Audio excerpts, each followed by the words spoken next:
할렐루야. 오늘도 귀한 한 날을 허락하신 하나님께 진심으로 감사를 드립니다.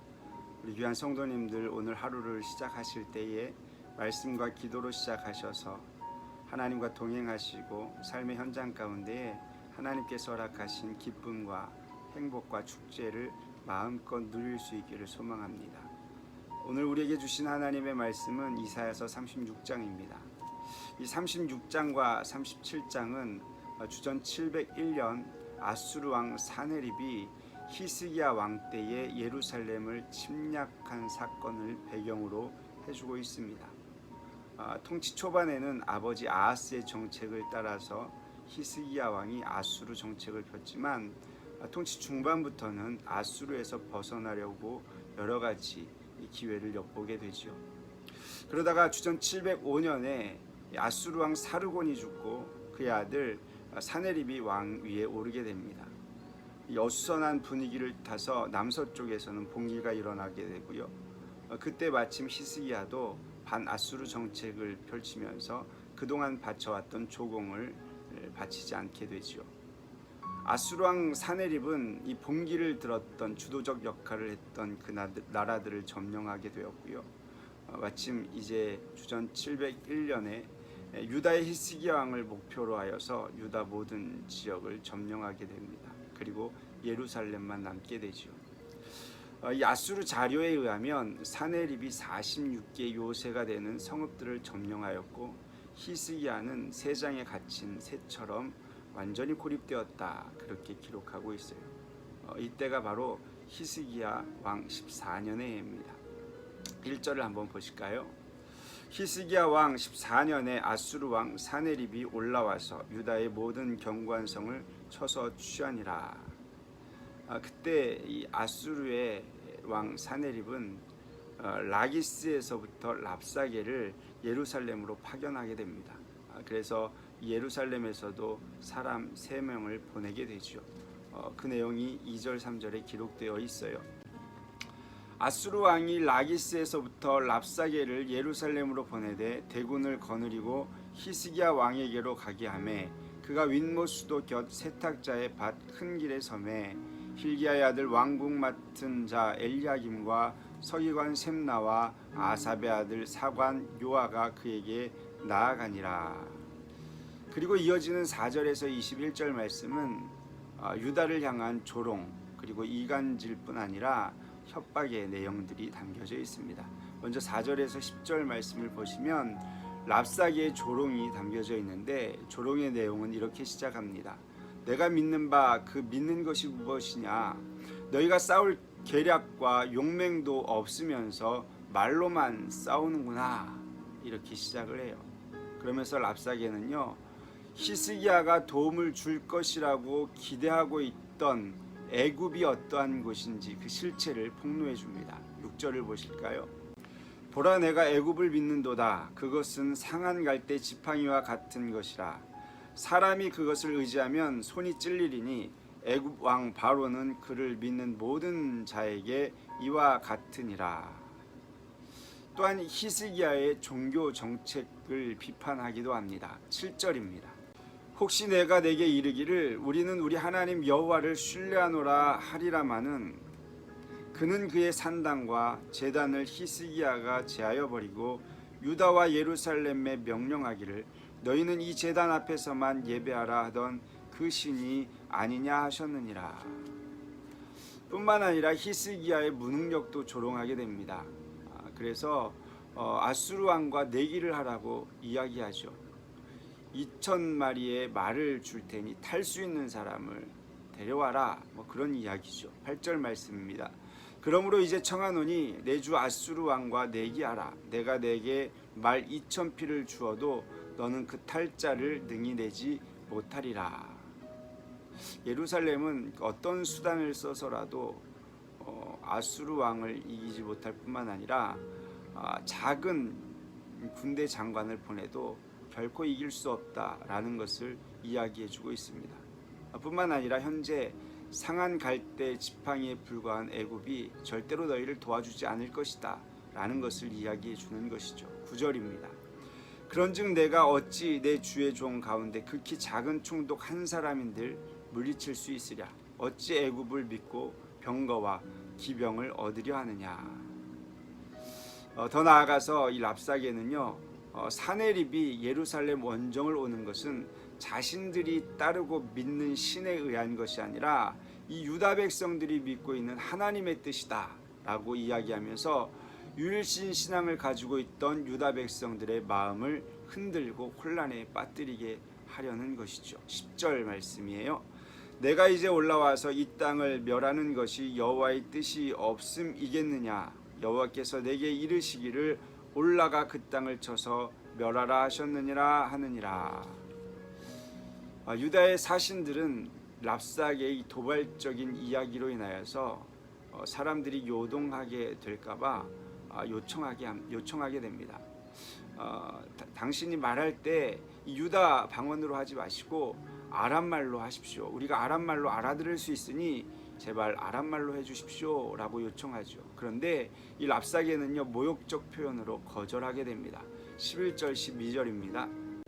이에 엘리야김과 셈나와 요아가 랍사게에게 이르되 우리가 아람 방언을 아오니 청하건대 그 방언으로 당신의 종들에게 말하고 성 위에 있는 백성이 듣는 데에서 우리에게 유다 방언으로 말하지 마소서 하니, 랍사게가 이르되 내 주께서 이 일을 내 주와 내게만 말하라고 나를 보내신 것이냐. 너희와 함께 자기의 대변을 먹으며 자기의 소변을 마실 성 위에 앉은 사람들에게도 하라고 보내신 것이 아니냐 하더라. 하나님의 백성들이 이방신을 섬기는 나라 사신을 통해서 이렇게 조롱받게 되는 것을 봅니다. 이 말씀을 보면서 지금 이 시대를 보게 되죠. 우리는 이 땅 가운데 살아가면서 신앙인으로 살아가지만 때로는 권력자들에 의해서, 때로는 예수를 믿지 않는 자들에 의해서 조롱받을 때가 종종 있습니다. 특별히 코로나19로 말미암아 한국 교회가, 한국의 목회자들이, 한국의 성도들이 조롱의 대상자가 되어버렸습니다. 이렇게 조롱받을 때에 우리가 어떻게 해야 할까요? 한번 깊이 생각해 보아야 할 것입니다. 랍사게는 조롱에 의해서 두 번째 이간질을 하며 그들에게 투항할 것을 회유하게 됩니다. 그 내용이 13절에서 17절의 말씀입니다. 간단하게 정리하면 랍사게는 유다 방언으로 하지 말라는 그 요청을 거절하고 유다 방언으로 더 크게 외치게 됩니다. 너희 대왕 아수르 왕의 말을 들어라 하면서 세 가지 이야기를 해요. 첫 번째는 히스기야가 너희를 속이지 못하게 해라. 그가 능히 너희를 건지지 못할 것이다. 두 번째는 히스기야가 너희에게 여호와를 신뢰하라고 하는 것을 따르지 말아라. 특히 여호와께서 너희를 아수르 왕의 손에 넘기지 아니하고 반드시 건진다고 하는 그 말 듣지 말아야 된다. 세 번째는 생명과 재산 모든 것 보장해 줄 테니 이주해라. 이쪽으로 넘어오면 신분 보장하고 이 땅에서 잘 살 수 있도록 해줄 테니 투항하여라. 이렇게 요구하는 것이죠. 이렇게 랍사게는 조롱에 이어서 이간질하는 모습을 보게 됩니다. 한국 교회도 마찬가지예요. 조롱뿐만 아니라 여러 가지 이간질의 문제로 인해서 어려움을 겪습니다. 목회자에 대한 불신, 성도에 대한 불신, 성도와 성도 간의 불신, 이것으로 인하여서 서로 이간되어지고 한국 교회를 떠나는 사람들이 점점 많아지고 있습니다. 그렇다면 이렇게 조롱과 이간의 사이에 놓인 한국 교회는 어떻게 해야 할까요? 오늘 이 유다 민족들이 어떻게 했는지 보고 함께 배워보고자 합니다. 이들이 어떻게 했는지 21절, 22절 그들의 반응이 나옵니다. 21절을 보실까요? 그러나 그들이 잠잠하여 한 말도 대답하지 아니하였으니 이는 왕이 그들에게 명령하여 대답하지 말라 하였음이더라. 그들은 모두 잠잠했다라고 기록하고 있어요.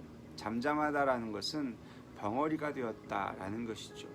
그리고 그 잠잠하게 된 이유에 대해서 왕의 명령이었기 때문이라고 이야기해 줍니다. 이들은 히스기야가 내린 조치를 신뢰하며 따랐다는 것이죠. 그래서 그들의 입술을 그리고 그들의 마음을 지킨 것입니다. 엊그제 이런 글을 보았습니다. 문제는 선동하는 일부 교회가 아니라 침묵하는 거의 모든 교회입니다. 여러분들은 어떻게 생각하십니까? 만약 침묵하지 않는다면 한국 교회는 더 분열과 분쟁으로 가열되고 더 많은 사람이 교회를 떠나게 될 것입니다. 여러분, 지금은 침묵할 때입니다. 우리의 마음을 지킬 때입니다.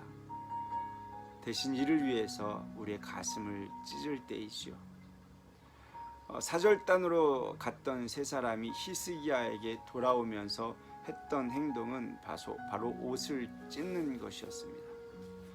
옷을 찢는다는 것은 비탄과 애도의 표시이죠. 사실 이 세 사람도 랍사게에게 독설을 퍼부을 수 있었고요. 하나님을 모독하는 것에 대한 분노를 표현할 수도 있었을 것입니다. 하지만 이들의 말은 침묵으로 일관했고 대신 겉옷을 찢으며 상한 마음을 표현했다라는 거예요. 사실 우리 개신교가 왜 할 말이 없겠습니까? 하지만 지금은 분노에 대한 말을 할 때가 아닙니다. 잠잠히 때를 기다리고 참회함으로 하나님께 기도해야 할 때라는 것이죠. 집합 금지 명령으로 인해서 모이기가 힘들어 기도하기는 더 힘든 시기인 것 같습니다. 하지만 사랑하는 성도 여러분, 이렇게 어려운 때, 조롱과 이간이 만무한 때에 우리의 입으로 죄짓지 마시고 침묵하며 하나님께 기도하는 지혜가 우리 모든 성도들에게 부어질 수 있기를 소망합니다. 기도하시겠습니다. 사랑의 하나님, 오늘도 하루를 시작합니다. 우리 성도님들 말씀과 기도로 시작합니다.